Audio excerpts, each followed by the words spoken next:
Welcome to the online class the Good Shepherd Education Centre अथवा आसान national English school से हिंदी की शिक्षिका विशेषज्ञोत्री। आज की क्लास कक्षा 3 के विद्यार्थियों के लिए है। आज हम हिंदी प्रथम प्रश्न पत्र से पाठ 7 का अध्ययन करेंगे, जिसका नाम है तमाचे का जवाब पूछा। यह एक 20वीं सदी की घटना है।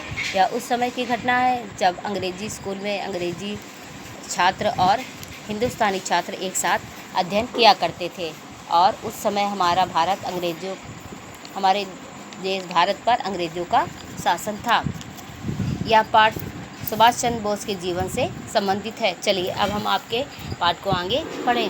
सुभाष चंद्र बोस का जन्म 1857 में कटक उड़ीसा के एक कुलीन परिवार में हुआ था। उनके पिता राय बहादुर जानकीनाथ अपने बेटे को बड़ा अफसर बनाना चाहते थे।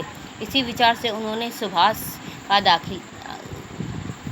सुभाष को एक अंग्रेजी स्कूल में दाखिल करवा दिया, परंतु सुभाष को उस स्कूल का रंग ढंग पसंद नहीं आया। वह बात बात में हो रहा भारत की सभ्यता और भारतीय संस्कृति का अपमान सुभाष से सहन नहीं हुआ। उन्होंने घर पर साफ साफ कह दिया, मैं इस स्कूल में नहीं पढ़ूंगा।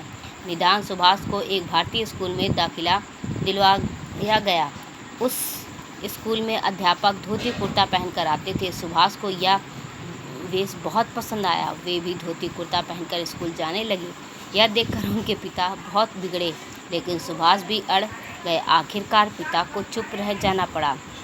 सुभाष की माँ प्रभावती धार्मिक विचारों की महिला थी। सुभाष पर उनका बड़ा प्रभाव पड़ा। माँ के मुख से पुराणों की कथाएं सुन कर सुभाष के मन में अपनी संस्कृति और अपने देश के प्रति आदर भाव उत्पन्न हुआ। बचपन में ही सुभाष के मन में देशभक्ति की नींव पड़ गई थी। विदेशी शासन के चंगुल में फंसे देशवासियों की दुर्दशा देख कर सुभाष का मन तड़प उठता था। उनकी सेवा सहायता का कोई मौका नहीं चूकते थे। इस कार्य में उन्हें आनंद आता था। एक बार पड़ोस के एक गांव में हैजा फैला तो वे बिना घर पर बताए कुछ मित्रों के साथ उस गांव में जा पहुंचे। वहां वे 3 दिन तक हैजे रोगियों की सेवा करते रहे। पिता की इच्छा का मान रखते हुए सुभाष इंग्लैंड गए। वहां उन्होंने 8 माह की तैयारी के बाद ही इंडियन सिविल सर्विस की परीक्षा कर ली, किंतु अंग्रेज़ों की नौकरी करना उनके स्वाभिमान को स्वीकार नहीं था। उन्होंने ICSC से त्यागपत्र दे दिया। इंग्लैंड में जब उन्होंने अंग्रेज़ का विलासी जीवन देखा तो उन्हें समझते हुए देर नहीं लगी कि यह सब ठाट बाट भारत की दौलत के कारण है। इससे अंग्रेजी शासन का विरोध करने व उनका निश्चय और दृढ़ हो गया। इंडियन सिविल सर्विस को ठोकर मारकर सुभाष ने एक बार फिर तमाचे का जवाब घूंसे से दिया। भारत लौटकर सुभाष देश सेवा में जुट गए। उनका एकमात्र लक्ष्य था अंग्रेज़ों को भारत से बाहर निकालना। इसके लिए वे कुछ भी करने के तैयार थे। अंग्रेज़ों ने उन्हें कई बार जेल में ठूंसा, पर इससे उनके उत्साह कम न हुआ। वे 2 बार कांग्रेस के अध्यक्ष चुने गए, परंतु गांधी जी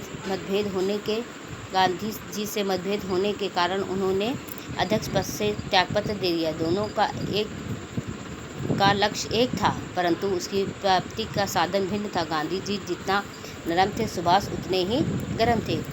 यह पाठ सुभाष चंद्र के जीवन पर आधारित है कि सुभाष किस तरह के व्यक्ति थे। वह एक देश प्रेमी भक्ति थे। वह अंग्रेज़ों के खिलाफ जंग करना चाहते थे। उन्होंने अंग्रेज़ों के तमाचे का जवाब हमेशा घूंसे से दिया है, और अपने देश को आज़ादी दिलाने के लिए उन्होंने कई कठिन परिश्रम किए, जो आपको अपने आगे के पाठ में पढ़ने को मिलेगा। आपके नेक्स्ट पाठ का अध्ययन हम अगले वीडियो में करेंगे।